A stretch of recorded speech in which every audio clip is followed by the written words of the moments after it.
한국에 최일도 목사님이라는 분이 계십니다. 이분이 1989년도에 다일 공동체라는 공동체를 설립합니다.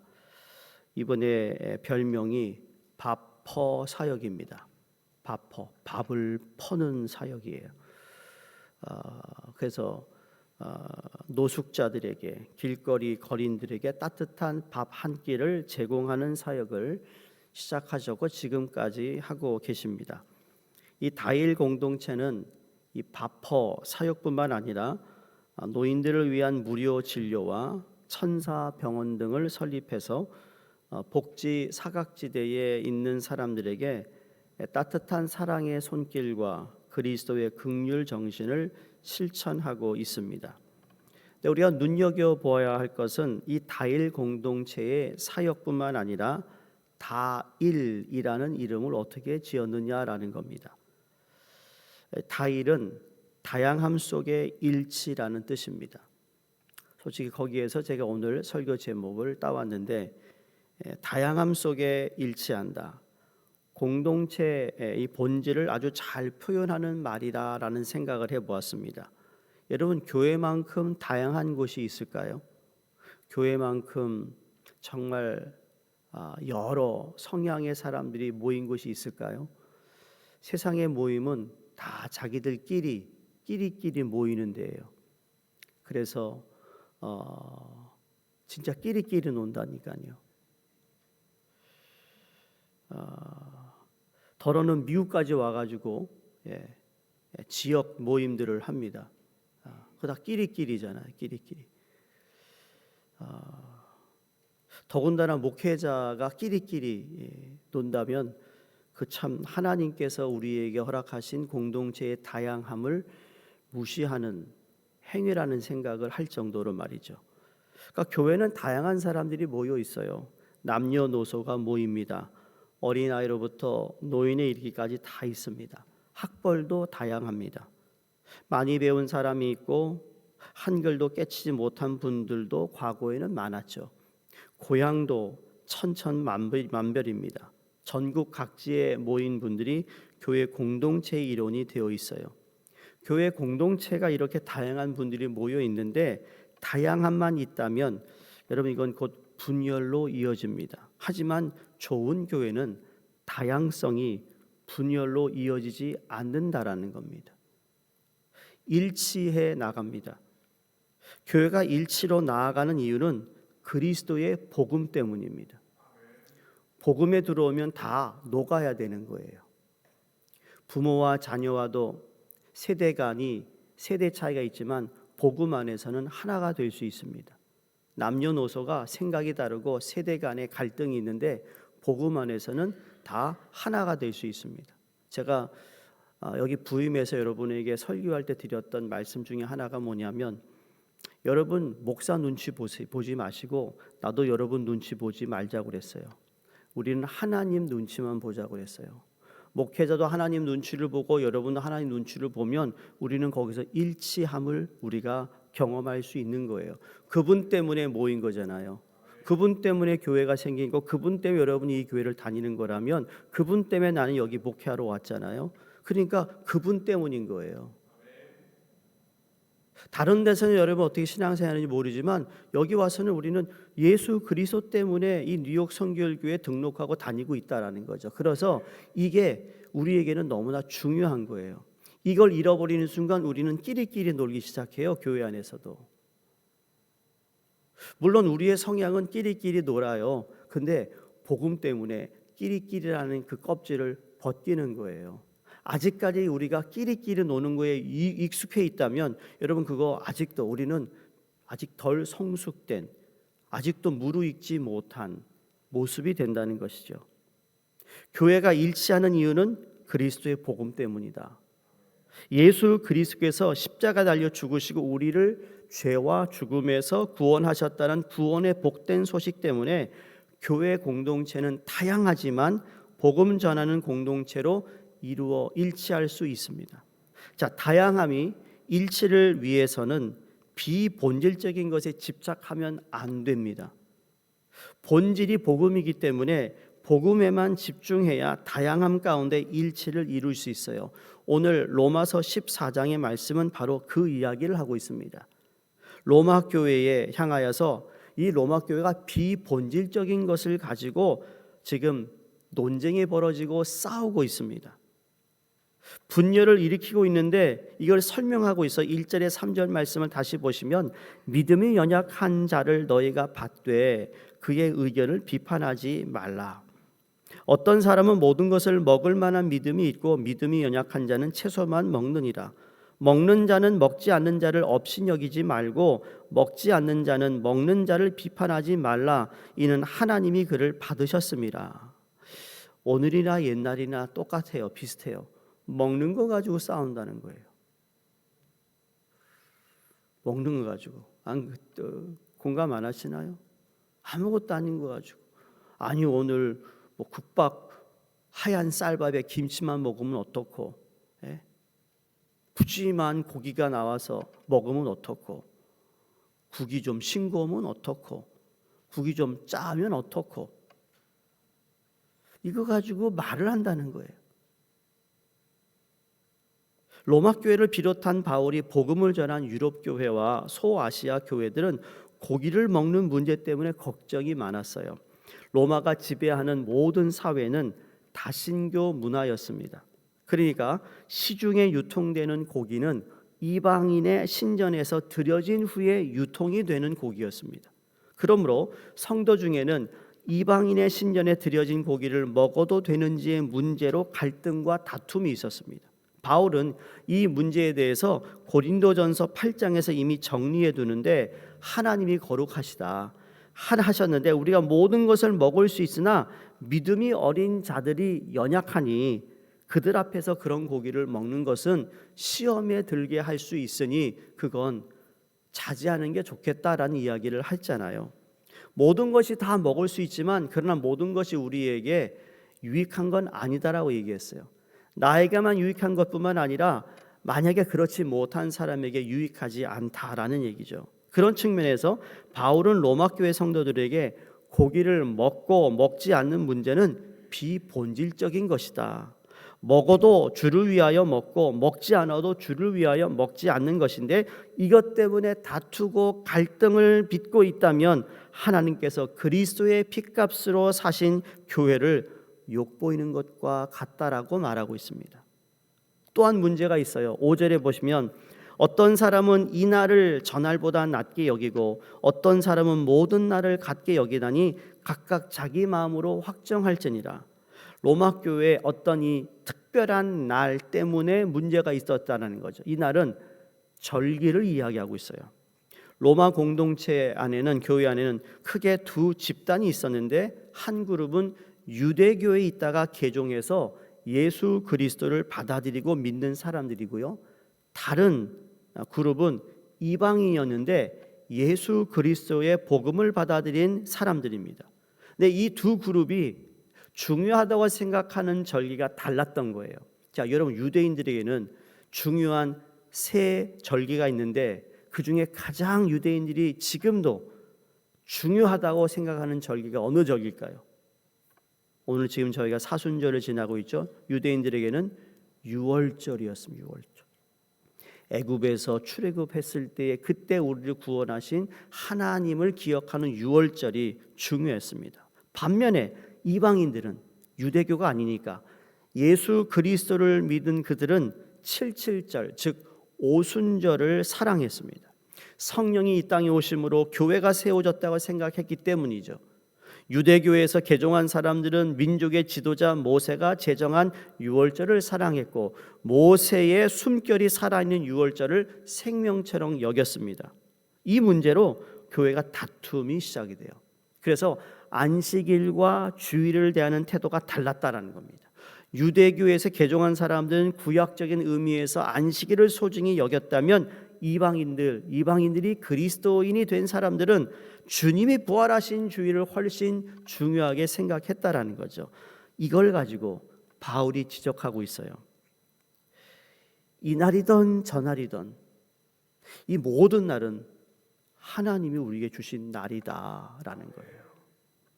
성도님들, 주일만 중요한가요? 월요일은 중요하지 않나요? 우리의 삶을 주님이 주셨다면 일주일 내내 다 중요한 날입니다. 안 그런가요? 주일날은 거룩하게 보내고 나머지 6일은 내 멋대로 보내고 그러는 거 아니라는 거예요.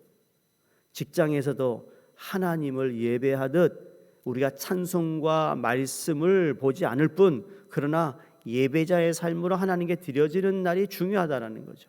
이 모든 것을 하나님의 주신 것이고 모든 날이 하나님의 날이니 날은 중요하지 않으며 나를 논하는 것 자체가 비본질적인 것이니 이것 때문에 다투는 것이 하나님의 마음을 아프게 한다는 것을 모르느냐라고 말하고 있습니다.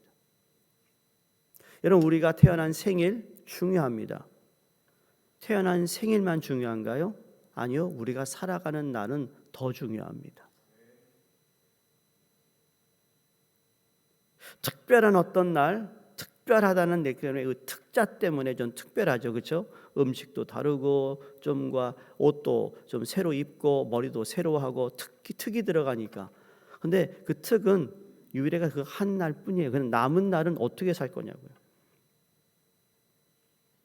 그래서 8절에 왜 사도 바울이 이 말씀을 했는지를 우리가 좀 더 깊이 묵상해야 되는데, 우리가 잘 아는 우리가 살아도 주를 위하여 살고 죽어도 주를 위하여 죽나니 그러므로 사나 죽으나 우리가 주의 것이로다. 먹는 문제, 나를 정해서 어떻게 어떤 안식일이냐 주일이냐 가지고 다툼이 있을 때 사도 바울이 했던 말이에요. 이 말은 고기를 먹는다고 비판하는 형제들, 채소만 먹는다고 업신여기는 형제들, 이 날을 전날보다 낮게 여긴다고 무시하는 형제들, 그 모든 형제들이 다 주의 것이다. 여러분 앞뒤 좌우에 앉아 있는 분 있잖아요. 다 주님의 것이에요. 그 생각해 보셨어요? 여러분 자녀 둘이 있던 하나가 있던 넷이 있던 열이 있던 다 누구 거죠? 아니 내 거죠. 내 거. 내 자식이지. 우선 내 자식이잖아요. 근데 말씀처럼 그 자식도 다 주의 것이에요. 내가 주인의식을 가지고 자녀를 이렇게 저렇게 한다면 우리는 하나님께서 주신 우리에게 맡겨주신 그 권한을 무시하고 내가 지금 똑같아요. 우리 교회 지금 예배 함께 드리고 이 신앙생활하는 우리 모든 뉴욕교회 성도님들은 다 주의 것이에요. 내가 십자가에 못 박혔나니 이제는 내가 사는 것이 아니요 내 안에 그리스도가 사는 것이라.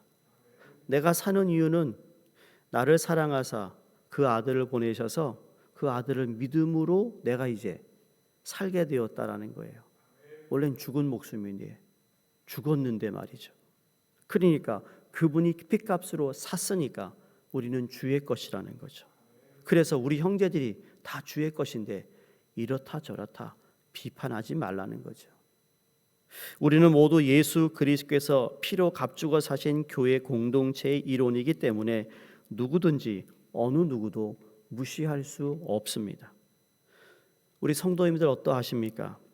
우리는 비본질적인 것 아무것도 아닌 문제 때문에 서로 갈등하고 분열한 적은 없었나요? 지금도 내 마음속에 나는 저 사람 받아들일 수 없다고 선을 긋고 있는 분들이 있나요? 곰곰이 잘 생각해 보시기 바랍니다. 과연 그것이 복음 때문인지 비본질적인 것이기 때문인지 말이죠. 비본질적인 것 때문에 형제들을 받아들이지 못하고 있다면 훗날 하나님의 심판대 앞에 서서 할 말이 없을 겁니다. 그래서 10절에 사도 바울이 말합니다. 내가 어찌하여 내 형제를 비판하느냐, 어찌하여 내 형제를 업신여기느냐, 우리가 다 하나님의 심판대 앞에 서리라. 여기 바울이 말한 비판이라는 말은, 이 단어는 건전한 비판이 아니었어요. 여러분 우리가 건물을 세울 때 construction 그러잖아요. 그렇죠? construct, 세운다. 근데 건물을 허물 땐 뭐라고 그러죠? 그 앞에 con을 빼고 de를 넣으면 destruction, destroy가 돼요. 무너뜨린다는 얘기예요. 비판에도 constructive, 그 사람을 정말 세우기 위한 비판이 있는가 하면 그 사람을 무너뜨리기 위한 비판이 있는데, 오늘 이 사도 바울의 단어는 왜 사람을 파멸시키는 비판을 하느냐는 거죠. 왜 그 사람의 인격을 죽이고 그 사람을 뭉개는 비판을 하느냐. 나와 다르다고 형제를 차별하는 것은 하나님의 심판대 앞에서 피하지 못할 책망거리가 된다는 뜻이죠. 우리 모두 이 세상을 떠나면 하나님의 심판대 앞에 서게 될 겁니다. 목사이든 교회 중직이든 평신도든 누구나 하나님 심판대 앞에 서게 될 텐데, 형제를 차별한 그 죄값을 어떻게 치르려고 하느냐라는 거죠. 이 말을 우리가 기억하신다면 우리는 앞으로 복음이 아닌 비본질 때문에 교회 공동체를 분열하고 갈라놓는 것이 있다면 우리 스스로 돌이킬 수 있기를 간절히 바랍니다. 그래서 오늘 읽지 않았지만 바울이 결론적으로 17절에 이렇게 말합니다. 한번 열어보시겠어요? 같은 14장 17절에 우리 함께 읽겠습니다. 시작. 하나님의 나라는 먹는 것과 마시는 것이 아니요 오직 성령 안에 있는 의와 평강과 희락이라. 고기를 먹든 채소를 먹든 비본질적인 것은 하나님의 나라에 해당되는 것이 아니라 하나님의 나라는 오직 예수 그리스도께서 말씀하신 의와 평강과 희락입니다. 그러니까 우리가 이제 신앙생활 하시면서 교회 안에서 우리의 모임 속에 하나님의 의가 드러나는가, 그 모임을 통해 우리가 평강을 누리고 있는가, 그걸 통해 우리 모두가 기뻐하는가입니다. 여러분, 하나님께 예배 드릴 때 예배는 하나님의 의가 드러나야 되며 그 영광을 보는 겁니다. 불안하고 초조하고 두려움에 쌓여 있었던 이 세상 일로 큰 무거운 짐을 가지고 있던 사람이 교회에 나오면 예배를 통해 마음에 오직 주님만 주실 수 있는 평강을 누리는 겁니다. 그걸 통해 우리는 뭘 느끼죠? 기뻐하는 겁니다. 즐거워하는 겁니다. 그래서 예배드리고 우리가 밥을 먹을 때, 뭐 쓰레기를 갖다 버릴 때, 설거지를 할 때 얼굴에 기쁨이, 즐거움이 있어야 돼요. 그런데 얼굴에 인상 쓰기 시작하면 이거 지금 땡이면 땡땡, 탈락이라는 게 탈락. 사랑하는 우리 성도님들, 우리 하나님의 나라가 의와 평강과 희락이듯 우리 교회의 신앙생활이 정말 하나님의 의가 드러나니까 우리 안에 평강이 임하고 우리 모든 성도들을 보니까 즐겁다, 기쁘다. 그렇죠? 오늘 예배 드리시고 나가시다가 성도를 보시면 좀 따뜻하게 잡아주시고 또 우리 권사님들 이렇게 서로 꽉 끌어 안아줘서 잘 왔습니다. 당신을 보니까 내가 행복합니다. 뭐 이런 얘기 해줘야죠. 왔어? 할 수도 있겠지만 조금 더 우리가 하나이다. 다양하지만 하나님께서 우리를 하나로 붙들어 주셨다. 그래서 오늘 하루도 본질에 집중하시고 비본질적인 것들은 흘려보내고 본질만 붙들어 하나님의 기쁨과 영광이 되는 삶을 사시기를 주 이름으로 축원드립니다. 기도하겠습니다. 하나님 아버지, 우리는 쉽게 다른 사람을 판단하고 비판하는 데 익숙해져 있는 것 같습니다. 내가 옳다고 하는 확신이 강하여 늘 마음으로 남을 정죄하고 죄를 짓고 있는지 아는지 하나님 용서하여 주시옵소서. 우리가 로마 교회처럼 먹는 것과 나를 지키는 것이 교회 공동체를 분열시키는 문제가 되었는데 우리에게도 이보다 더 사소하고 더 많은 것들을 가지고 잘잘못을 따지며 자기 확신에 가득하여 주님이 연약한 우리에게 역사하시며 우리를 세워가신 일들에 대해 기대하지도 인정하지도 않는 독선에 빠지는 일들이 우리에게 있지 않게 주시옵소서. 우리 어리석음을 용서하시고 우리의 신앙의 중심이 내가 아니라 하나님이시고 말씀이 되게 하여 주시옵소서. 우리를 심판하시는 분도 주님이시오니 우리를 겸손하게 하시고 자기를 위해 사는 자가 아니라 주님을 위해 살고 주님을 위해 죽는 주님의 사람 되게 해 주시옵소서. 감사하며 예수 그리스도 이름으로 기도드리옵나이다. 아멘.